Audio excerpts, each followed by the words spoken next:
வணக்கம் மாணவர்களே, இன்று நாம் படிக்கப் போவது சிந்து சமவெளி நாகரிகம். உலகின் மிக பழமையான நகர நாகரிகங்களில் ஒன்று. தேர்வுக்கு மிக முக்கியமான பாடம் இது. கடைசி வரை கவனமாக பாருங்கள். வாருங்கள், நாம் இப்போது பாடத்திற்குள் செல்வோம்.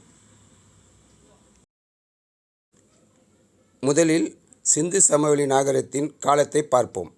சிந்து சமவெளி நாகரிகம் கிமு 3300 முதல் கிமு 1300 வரை இருந்தது. அதிலும் முக்கியமான கட்டம் என்றால் கிமு 2600 முதல் 1900 வரை. இதை முதிர்ச்சி கட்டம் அல்லது மெச்சூர் ஃபேஸ் என்று சொல்லுவோம். இந்த நாகரிகம் மெசபடோமியா மற்றும் பண்டைய எகிப்து நாகரிகங்களுடன் ஒரே காலத்தில் இருந்தது. இந்த நாகரிகம் பரவியிருந்த இடங்கள் இன்றைய பாகிஸ்தான், வடமேற்கு இந்தியா மற்றும் ஆப்கானிஸ்தானத்தின் சில பகுதிகள். சிந்து நதி மற்றும் காக்கர் அக்ரா நதி, அதாவது பழங்கால சரஸ்வதி நதி, இவற்றின் கரையோரம் இந்த நகரங்கள் வளர்ந்தன. இதுவரை 1400க்கும் மேற்பட்ட தலங்கள் கண்டுபிடிக்கப்பட்டுள்ளன. இவ்வளவு பழமையான நாகரிகம் இருந்தது எப்படி கண்டுபிடிக்கப்பட்டது? 1921ஆம் ஆண்டு ஹரப்பா என்னும் இடத்தில் முதலில் அகழ்வாய்வு செய்யப்பட்டது. அதை செய்தவர் தயாராம் சாஹ்னி. அடுத்த ஆண்டு, அதாவது 1922இல் மொகஞ்சதரோவில் அகழ்வாய்வு செய்யப்பட்டது. அதை செய்தவர் ஆர்.டி. பானர்ஜி. இந்த இரண்டு அகழ்வாய்வுகளும் நடந்தது சர் ஜான் மார்ஷல் என்பவரின் வழிகாட்டுதலின் கீழ்.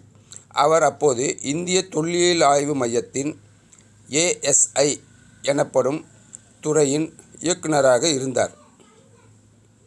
இந்த நாகரிகத்திற்கு வேறு பெயர்களும் உண்டு. ஹரப்பா முதலில் கண்டுபிடிக்கப்பட்டதால் ஹரப்பா நாகரிகம் என்று அழைக்கப்படுகிறது. நவீன வரலாற்று ஆசிரியர்கள் சிந்து சரஸ்வதி நாகரிகம் என்றும் சொல்கிறார்கள்.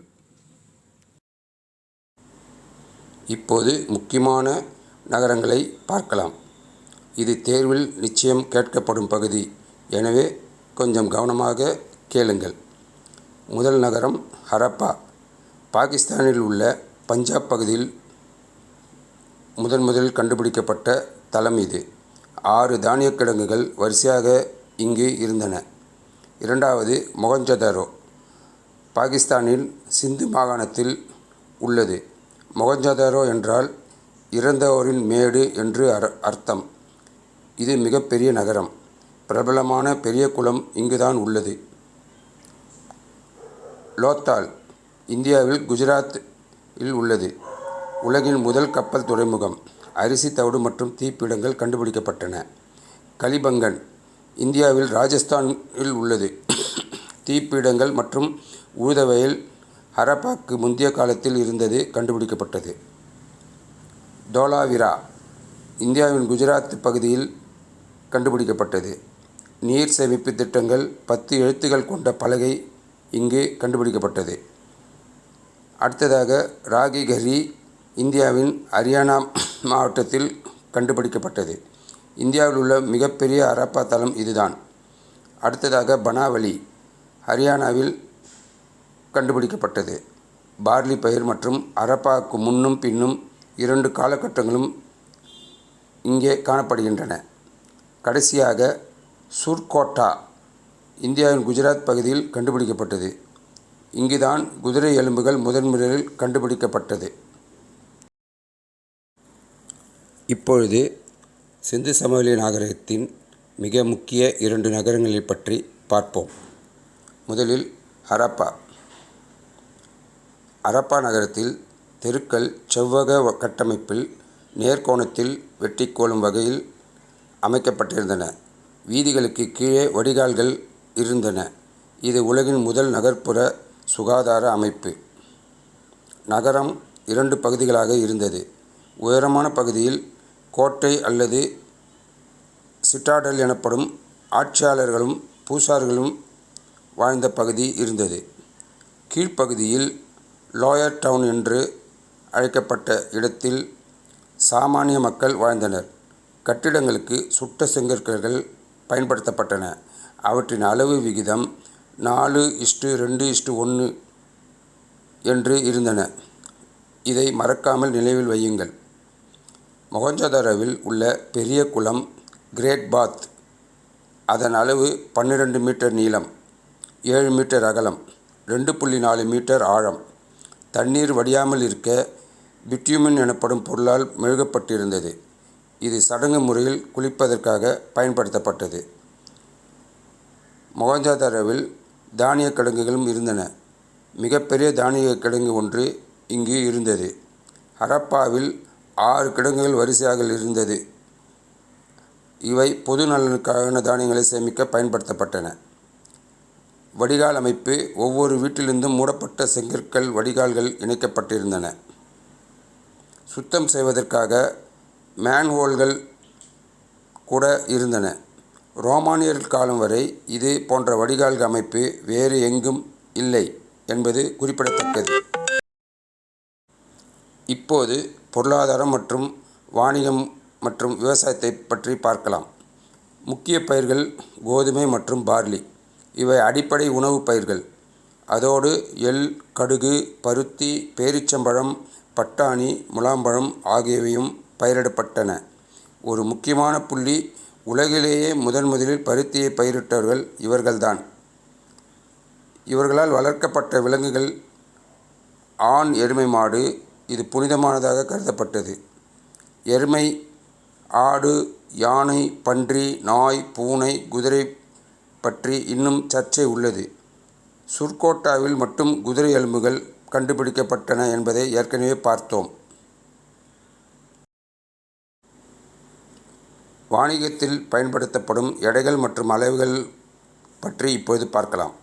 மிகவும் நிலையான முறையில் இவை இருந்தன.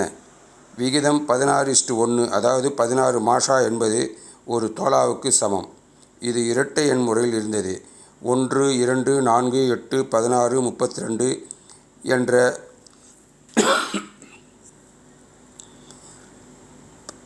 வகையில் கனசதுர வடிவ கல் எடைகள் பயன்படுத்தப்பட்டன.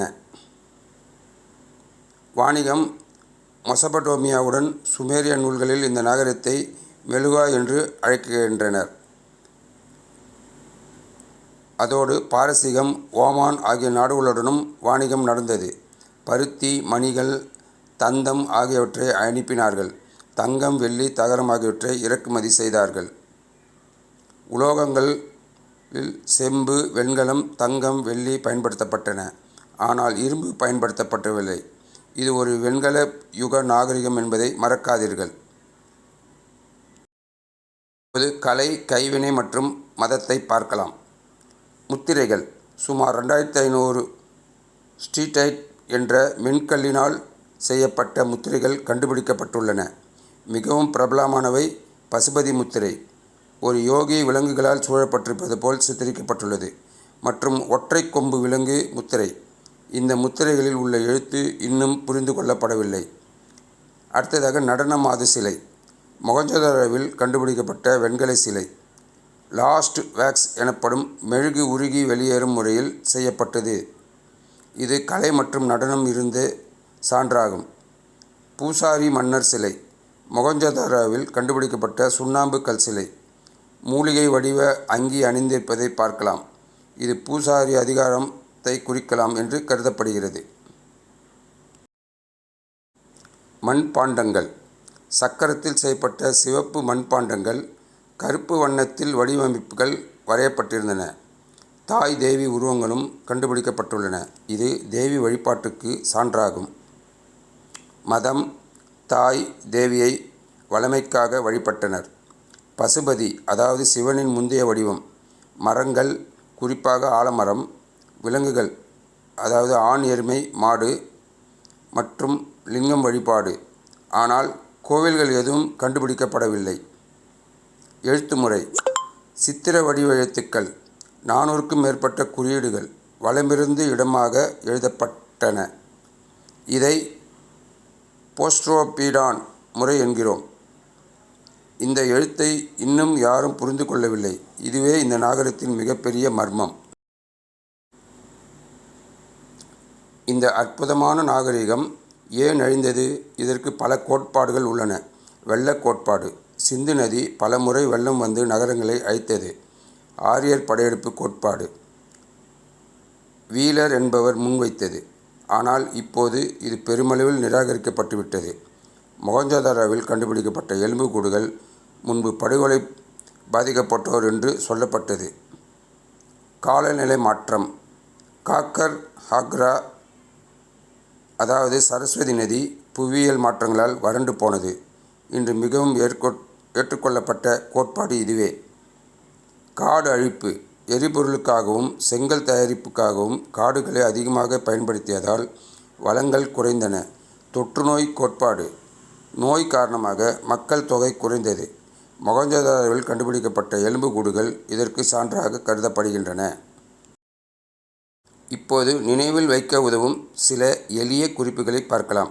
முதல் குறிப்பு, கண்டுபிடித்தவர்களுக்காக DRBM dick ruins by marshals order என்பதை நினைவில் வைத்துக் கொள்ளுங்கள். ஹரப்பாவை தயாராம் சாஹ்னி 1921 ஆண்டில் கண்டுபிடித்தார். மொஹஞ்சதாரோவை RD பானர்ஜி 1922 கண்டுபிடித்தார். இரண்டும் சர் ஜான் மார்ஷலின் வழிகாட்டுதலின் கீழ் நடைபெற்றது. இரண்டாவது குறிப்பு, ஒவ்வொரு நகரத்திற்கும் என்ன பிரபலம் என்பதற்காக ஹரப்பா உயரமான தானிய கிடங்குகள், மொஹஞ்சதாரோ மாபெரும் குளம், அதாவது கிரேட் பாத், லோத்தால் பெரிய துறைமுகம், கலிபங்கன் தீப்பீடங்கள், தோலாவிரா நீர் சேமிப்பு, ராகிகரி இந்தியாவின் மிகப்பெரிய தளம், சுர்கோட்டா குதிரை எலும்புகள். மூன்றாவது குறிப்பு, பயிர்களுக்காக wheat, barley, sesame, cotton, melon, dates.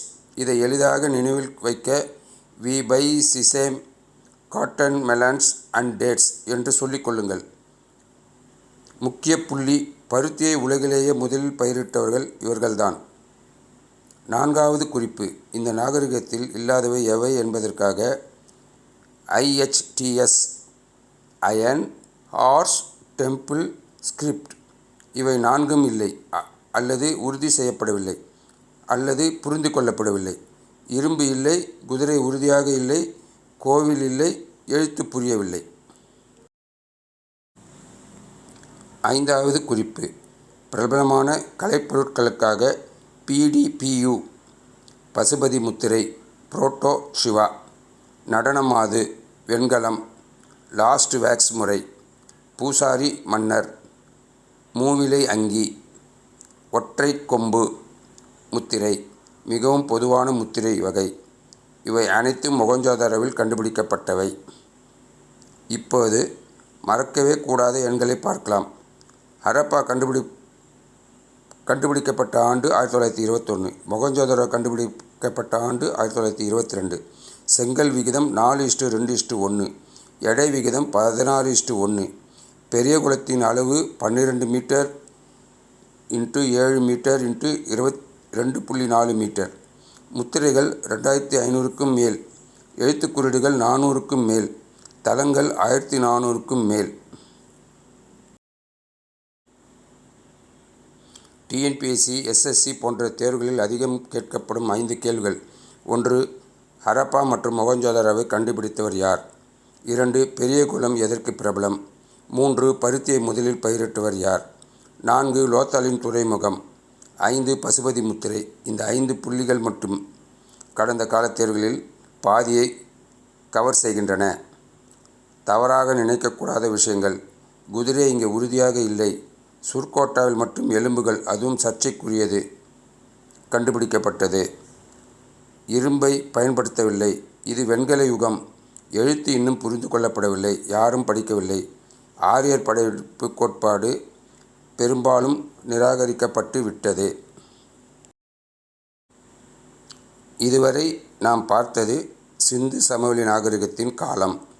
நகரங்கள், நகர அமைப்பு, பொருளாதாரம், கலை, மதம் மற்றும் அழிவுக்கான காரணங்கள். இந்த குறிப்புகளை மீண்டும் மீண்டும் படியுங்கள். நினைவாற்றல் குறிப்புகளை பயன்படுத்தி நினைவில் வையுங்கள். வீடியோவை பிடித்திருந்தால் லைக் செய்யுங்கள், சப்ஸ்கிரைப் செய்யுங்கள், மற்ற மாணவர்களுக்கும் பகிருங்கள். அடுத்த வீடியோவில் சந்திப்போம். நன்றி, வணக்கம்.